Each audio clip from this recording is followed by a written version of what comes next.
Hello students, मैं doctor S के वर्मा आज आपसे इंडोक्राइनोलॉजी के अंतर्गत पिट्यूटरी ग्लैंड्स और उनसे निकलने वाले हार्मोन्स के बारे में चर्चा करेंगे।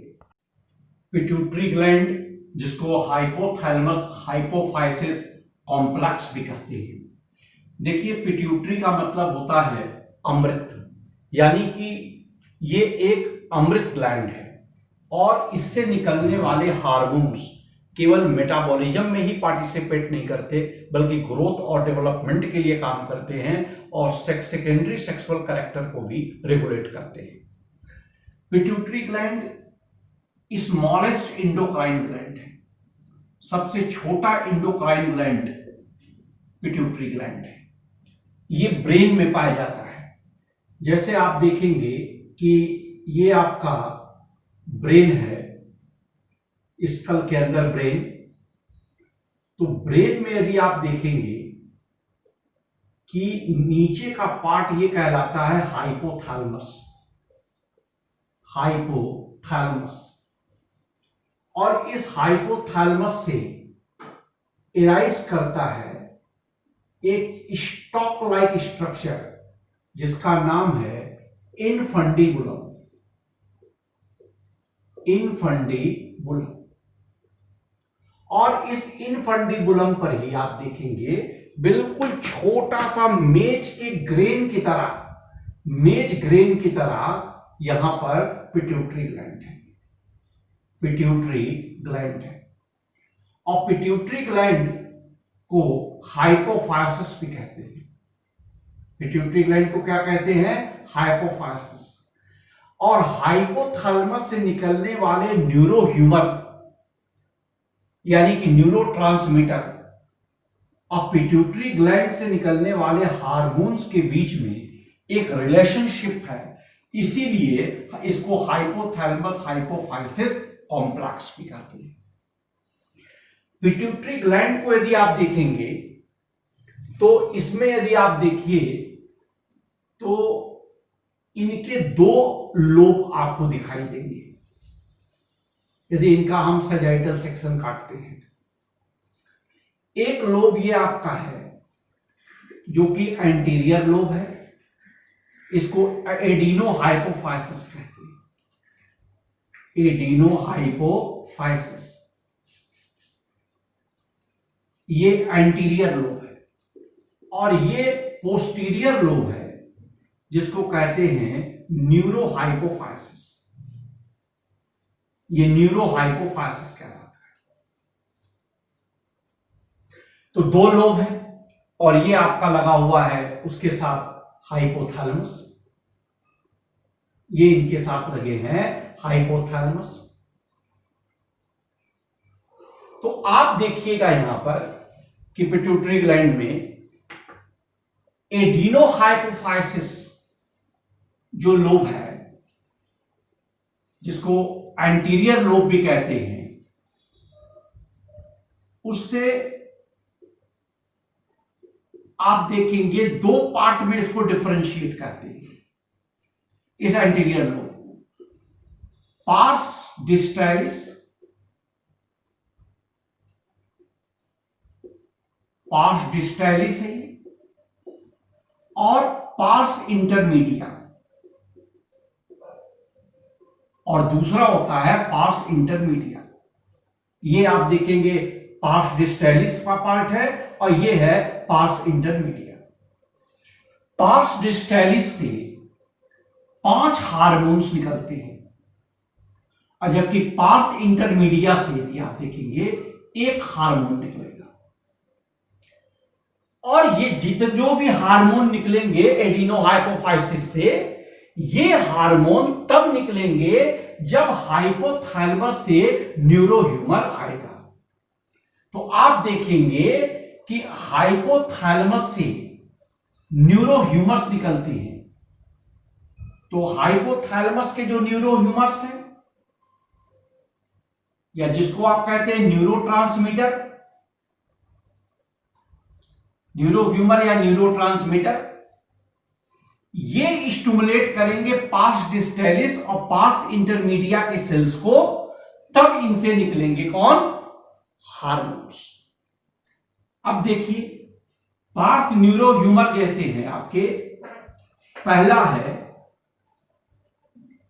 SRH, सोमैटोट्रोपिन releasing hormone. और SRH क्या करेगा? ये पार्स डिस्टेलिस को स्टिमुलेट करेगा और फिर इससे निकलेंगे आपको हार्मोन एसटीएच। एसटीएच को कहते हैं जीएचपी। दूसरा है आपका पीआरएच, प्रोलैक्टिन हार्मोन, और ये स्टिमुलेट करेगा पार्स डिस्टेलिस को, तो उससे रिलीज होगा PRL hormone. PRL hormone release होगा। तीसरा है टीआरएच, थायराइड रिलीजिंग हार्मोन, और ये स्टिमुलेट करेगा पार्स डिस्टेलिस को, तो उनसे रिलीज होंगे हार्मोन टीएसएच। चौथा है एसीआरएच, एडिनो कार्टिको रिलीजिंग हार्मोन, और ये स्टिमुलेट करेगा पार्स डिस्टेलिस के सेल को, तो हार्मोन निकलेगा एसीटीएच। पांचवा है जीएनआरएच, इसको कहते हैं, जो जीएनआरएच है ये गोनाडोट्रोपिन रिलीजिंग हार्मोन है, और ये रिलीज करता है हार्मोन जीटीएच को। तो यानी कि आप कहेंगे ये जो न्यूरो ह्यूमर है, एसआरएच, पीआरएच, टीआरएच, एसीआरएच, जीएनआरएच, ये जितने भी रिलीजिंग हार्मोन ये आप निकलेंगे हाइपोथैलेमस से, ये हार्मोन नहीं है, ये न्यूरोट्रांसमीटर है या न्यूरो ह्यूमर है। और ये जब जाके एक्शन करेंगे पार्स डिस्टेलिस से, तो इनसे निकलेंगे ये हार्मोन। और यदि एक और आप देखेंगे, एक है एमआरएच, मेलानोसाइट रिलीजिंग हार्मोन, और वो पार्स इंटरमीडिया पर काम करेगा, एक्शन करेगा और निकालेगा कौन सा हार्मोन? एमएसएच, यानी मेलानोसाइट रिलीजिंग हार्मोन। तो आप देखेंगे पार्स डिस्टेलिस से ये 5 हार्मोन निकल रहे हैं। पहला है एसटीएच, दूसरा पीआरएल, तीसरा टीएसएच, चौथा एसीटीएच, पांचवा जीटीएच, और पार्स इंटरमीडिया से एक हार्मोन निकलेगा एमएसएच। इसीलिए कहते हैं ये हाइपोथैलेमस हाइपोफाइसिस कॉम्प्लेक्स जो है। तो अब मैं एक एक हार्मोन को डिस्कस करूंगा आपसे। यहां पे आप देखिए, पहला हार्मोन है जो एडिनो हाइपोफाइसिस से निकलेगा, वो है आपका एसटीएच। एसटीएच का फुल फॉर्म है सोमैटोट्रोपिन हार्मोन, या इसको कहते क्या है? ग्रोथ हार्मोन कहते हैं। तो सोमैटोट्रोपिन हार्मोन या ग्रोथ हार्मोन जाके एक्शन करेगा बॉडी पर, और ये ग्रोथ को स्टिमुलेट करता है। तो बॉडी में जो ग्रोथ होता है उसको स्टिमुलेट करने का काम एसटीएच का होता है। जब कभी आप देखेंगे एडोलसेंस स्टेज पर एसटीएच ज्यादा रिलीज हो जाए, तो जो है व्यक्ति क्या हो जाता है, उसको गिग्नेटिज्म, यानी कि बहुत अधिक लंबाई बढ़ जाती है। और यदि एसटीएच कम निकले बहुत, तो व्यक्ति को क्या हो जाएगा? ड्वार्फिज्म, यानी कि बौना दिखने लगता है। तो हाइपोसिक्रीशन से ड्वार्फिज्म और हाइपरसिक्रीशन से गिग्नेटिज्म दिखाई देता है। दूसरा हार्मोन है पीआरएल हार्मोन। पीआरएल हार्मोन का फुल फॉर्म है प्रोलैक्टिन हार्मोन। प्रोलैक्टिन हार्मोन, और ये फीमेल पर काम करता है। और फीमेल में करेगा क्या कि ये मेमोरी ग्लैंड के को डेवलप करता है। खास तौर से प्रेगनेंसी के समय में आप देखेंगे मेमोरी ग्लैंड को ये डेवलप करेगा, और प्रेगनेंसी के समय में मिल्क के फॉर्मेशन को भी स्टिमुलेट करेगा। डिलीवरी के बाद आप देखेंगे मेमोरी ग्लैंड से मिल्क के सिक्रीशन को ये बढ़ाता है प्रोजेस्टेरॉन नामक फीमेल सेक्स हार्मोन के साथ। तीसरा है TSH फुल फॉर्म है थायराइड स्टिमुलेटिंग हार्मोन। जो TSH है ये जाके एक्शन करेगा थायराइड ग्लैंड पर, और थायराइड ग्लैंड पर एक्शन करेगा तो वहां पर करेगा ये T3 और T4 हार्मोन को सिक्रीट करेगा। चौथा है ACTH। ACTH का फुल नेम है एड्रीनो कार्टिकोट्रोपिन हार्मोन। ACTH एक्शन करेगा एड्रीनल ग्लैंड पर, और एड्रीनल ग्लैंड के ये काम करता है एड्रीनल कॉर्टेक्स पर, और एड्रीनल ग्लैंड के एड्रीनल कॉर्टेक्स पर काम करेगा। और खास तौर से आप देखेंगे कि ये ग्लूकोकार्टिकॉइड्स हार्मोन जो होते हैं उनके सिक्रीशन को ये स्टिमुलेट करता है, ग्लूकोकार्टिकॉइड्स को जो है। चौथा ACTH है। और पांचवा बड़ा इंपॉर्टेंट हार्मोन है जिसका नाम है GTH। जो GTH है उसको कहते हैं, इसका फुल फॉर्म है गोनाडोट्रोपिन रिलीजिंग हार्मोन। और ये गोनाडोट्रोपिन रिलीजिंग हार्मोन दो प्रकार के हैं। एक का नाम है FSH और दूसरे का नाम है दूसरे का नाम है ICSH, या इसको RH भी कहते हैं। FSH का फुल फॉर्म क्या है? Follicle stimulating hormone. जो फॉलिकल स्टिमुलेटिंग हार्मोन है ये मेल और फीमेल दोनों पर एक्शन करता है। ये फीमेल में करेगा क्या कि ये ग्राफियन फॉलिकल को ओवरी के अंदर डेवलप करता है और oogenesis के प्रोसेस को स्टिमुलेट करेगा। तो oogenesis का प्रोसेस स्टिमुलेट होगा तो ओवम का फॉर्मेशन होगा। ओवम यानी कि फीमेल गैमेट का फॉर्मेशन करेगा। FSH हार्मोन मेल में स्पर्मेटोजेनेसिस को स्टिमुलेट करेगा, और स्पर्मेटोजेनेसिस जब स्टिमुलेट करेगा तो ये मेल गैमेट स्पर्म्स का फॉर्मेशन करेगा। तो मेल गैमेट स्पर्म के फॉर्मेशन करने में कौन काम कर रहा है? FSH।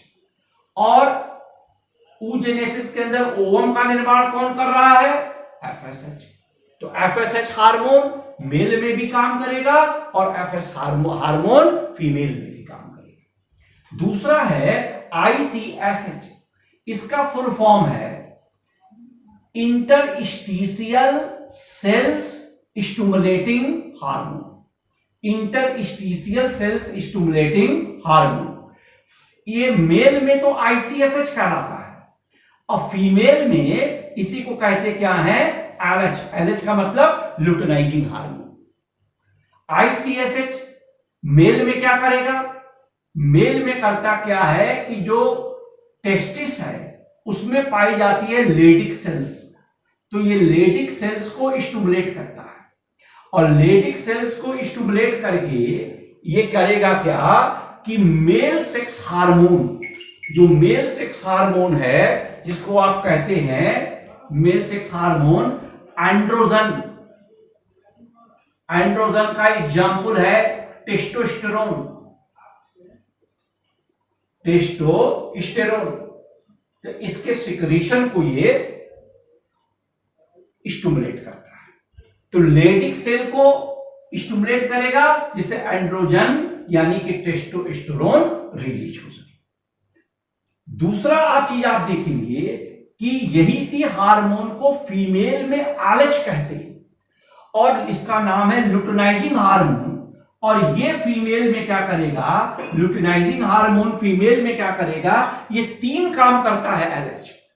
पहला चीज यदि आप देखिएगा कि ग्राफियन फॉलिकल जो मैच्योर होती है उसको ये रप्चर कर देगा। रप्चर कर देगा तो रप्चर कर देगा तो फिर क्या होगा भाई? ओवम रिलीज होगा। तो ओवम के रिलीज होने को कहते क्या है? ओवम के रिलीज होने को कहते हैं ओवुलेशन। ओवुलेशन करता है।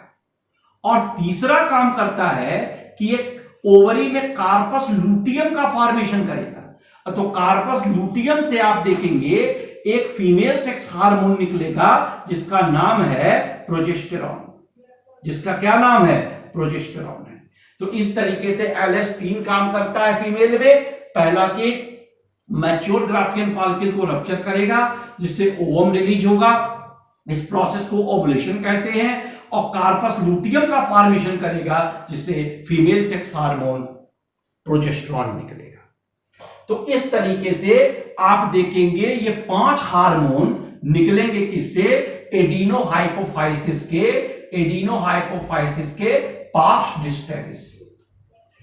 और एडिनोहाइपोफाइसिस का जो आप देख रहे हैं ये पार्स इंटरमीडिया है। इस पार्स इंटरमीडिया से एक हार्मोन निकलेगा, इसका नाम है MSH। और MSH का फुल फॉर्म है melanocyte stimulating hormone. Stimulating hormone. अब मिलानोसाइट स्टिमुलेटिंग हार्मोन करता क्या है कि ये ह्यूमन बीइंग में स्किन पे जो सेल्स पाई जाती हैं मिलानोसाइट्स, उनके अंदर मिलानिन पिगमेंट के कॉन्सेंट्रेशन को ये रेगुलेट करता है। यानी कि मिलानिन पिगमेंट के कॉन्सेंट्रेशन को रेगुलेट करने का काम किसका है? MSH हार्मोन का होता है। देखिए जो पिट्यूटरी ग्लैंड है, इसके मैंने आपको बताया था कि 2 पार्ट है मेन, एक एडिनोहाइपोफाइसिस, एक एंटीरियर लोब, और न्यूरोहाइपोफाइसिस यानी कि पोस्टीरियर लोब। जो पोस्टीरियर लोब है न्यूरोहाइपोफाइसिस, इसमें यदि आप देखेंगे तो हाइपोथैलेमस से 2 हार्मोन सिक्रीट होकर न्यूरोहाइपोफाइसिस में कलेक्ट होते हैं और उसके बाद फिर यहां से ये रिलीज होते हैं। तो ये 2 हार्मोन है, एक का नाम है ऑक्सीटोसिन और दूसरे का नाम है वैसोप्रेसिन। वैसोप्रेसिन 2 हार्मोन हैं। तो आप एक चीज देखिए कि हाइपोथैलेमस से ये 2 हार्मोन सिक्रीट हो रहे हैं और जाके कलेक्ट होते हैं न्यूरोहाइपोफाइसिस में, और फिर न्यूरोहाइपोफाइसिस से ये सिक्रीट होते हैं। पहला जो ऑक्सीटोसिन है ये करता क्या है कि जब बर्थ के समय ये करता है, बर्थ कैनाल को डायलेट कर देता है और लेबर पेन कॉज करता है, जिसकी वजह से आप देखेंगे डिलीवरी प्रॉपरली हो सके। इसीलिए ऑक्सीटोसिन का एक नाम और भी है पार्टुरेशन हार्मोन। पार्टुरेशन हार्मोन का मतलब जन्म का हार्मोन, यानी कि डिलीवरी कराने में ऑक्सीटोसिन बहुत इंपॉर्टेंट रोल प्ले करता है। दूसरा चीज आप देखेंगे, दूसरा काम ऑक्सीटोसिन का यह है कि बच्चे के जन्म के बाद ऑक्सीटोसिन एक्शन करता है मेमोरी ग्लैंड पर और मिल्क को इजेक्ट करेगा। मिल्क को इजेक्ट करता है। तो मिल्क को इजेक्ट करने का काम किसका है? ऑक्सीटोसिन का है।